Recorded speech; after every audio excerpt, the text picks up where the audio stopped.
Yesterday at the Arch Omaha Unite event that gathered so many people from around the diocese and priests and deacons and so many faithful there with the Archbishop, in his homily yesterday, the Archbishop told this great gathering to think back to that day of that first Pentecost, when the Holy Spirit poured upon the apostles who were gathered in prayer, that the tongues of fire that alighted upon them and seemed to burn above their heads didn't come to set their brains on fire, but rather the Spirit was poured out to set their hearts on fire. To set the heart on fire, a heart that was yearning, a heart that was looking, a heart that was waiting. These disciples gathered around Mary were waiting for the promised gift of the Spirit. They didn't know what to do yet. They didn't know which direction to go. They didn't know how to make Jesus' name known, how to even begin talking about the crucifixion and the resurrection. They didn't know how to do that. But Christ promised them, stay together, and the Holy Spirit will be given to you. And as Jesus poured forth this great Spirit of His love upon them, it fills their hearts with His very presence.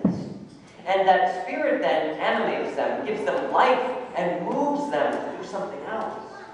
And it allows them for the first time to bear witness in a real way.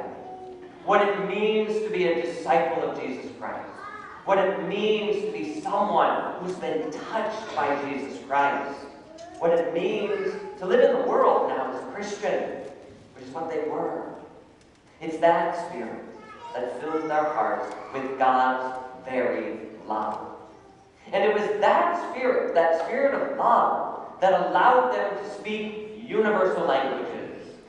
We hear today that everyone who came and was in Jerusalem, and it was sort of a cosmopolitan gathering of people from every land and every place, and they were speaking so many different languages, and yet they were able to understand.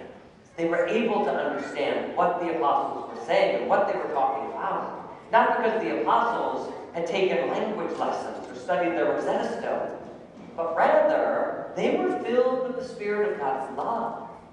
And it was that love that allowed them to speak a universal language, a language that was comprehensible, a language where people saw and heard and said, I want whatever it is they need. That Spirit is what we celebrate today. A Spirit that was foreshadowed even in the first moment of Jesus' humanity.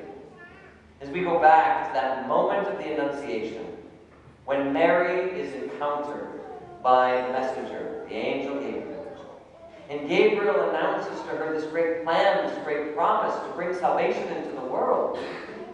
And when Mary opens up her heart in love, she is the receptor, she's been given now the first gift of the Holy Spirit.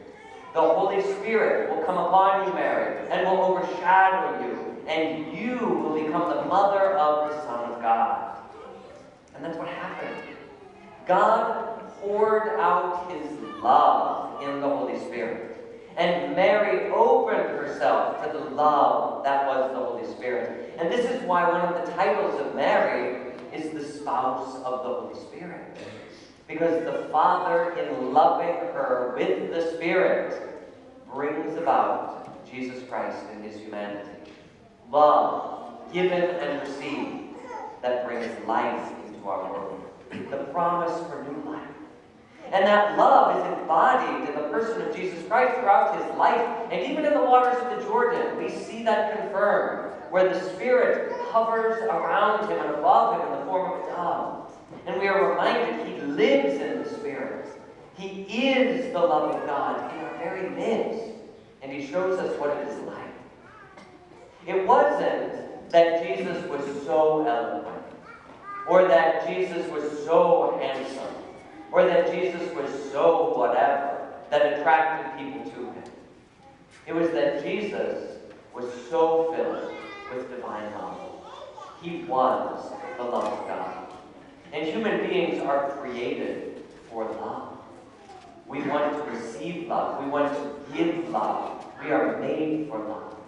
And seeing this perfect love in Jesus Christ, men and women are drawn to him. And that's the kind of love that the apostles had. Peter and the other apostles did not make new disciples by all of their arguments or their preaching. They didn't make new disciples by all of the good works that they did. They made new disciples because their words were infused with love. Their actions were infused with love. That what they said and did was love. And they knew, the people who received that understood that. And they knew from where it was coming. And they wanted more of it. And they made more disciples by being that love in the world. And that same Spirit is promised to us. This isn't something that just happened 2,000 years ago and wasn't that nice and now we think about it. We live in that Spirit. That same Spirit has been poured out upon us. All of us who are baptized and especially confirmed, we have received that Spirit. The very love of Christ, the love of God, dwells in our hearts, burning within us. And it burns within us to be given, to be shown, to be revealed, so that our words will be infused with love and our actions will be infused with love. A love that is sacrificial. A love that is so deep, it causes people to stop and say, I understand that, and I want more of that, and I want to learn how to do that. It's the gift of the Spirit that each of us have been given. Yesterday, in this great gathering, it was the largest Mass ever celebrated in the state of Nebraska in the history of Catholicism here. Over 15,000 people gathered in that arena with hundreds of priests and deacons and the Archbishop.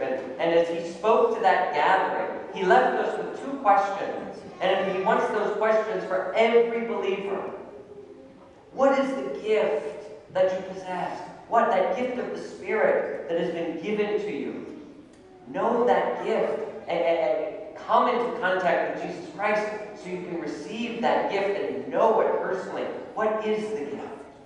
And what are we called to do with it?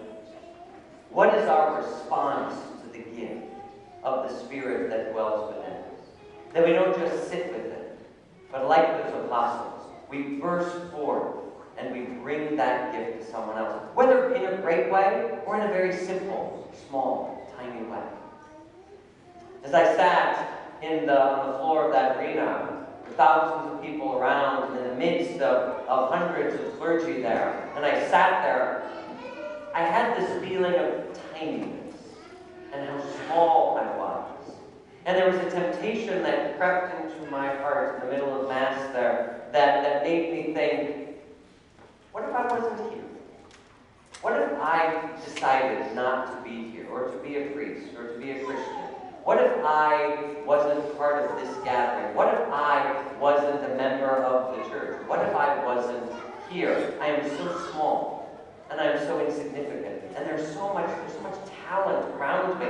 As I look at my brother priests, or I look at the people around me, do I really matter in all of this? That's a temptation. It's easy when we're in the midst of a group, sometimes to feel that we are the most insignificant, or that we possess the least, or someone else is so much more than we do, and that we really aren't necessary. We don't matter as much. And yet throughout that day, as I was walking around yesterday, I couldn't go but 20 feet without running into someone that I knew, whether from this parish, because we had over 300 there from here, or from a parish that I've been at before, or a school that I taught in, or a kid that I taught, someone, all of these lives in little ways that I bumped into along my journey. We have more of an impact on people than we can ever imagine, especially those in our own homes, schools, communities. It is necessary that we share that gift of the Spirit. And so, as we gather today and go forth with that Spirit, what are we going to do with it? How am I going to share that Spirit? I want you to take just a moment of silence right now, and I want you to go deep within yourself, and I want you to acknowledge the presence of the Holy Spirit burning within you in His fire and in His love. And I want you to know His love for you that love that's ready to burst forth out of you towards someone else. I want you to sit in adoration of that for a moment. That God loves you this much, and He dwells within you. And He wants you to witness to His resurrection. What you say and what you do, but in the love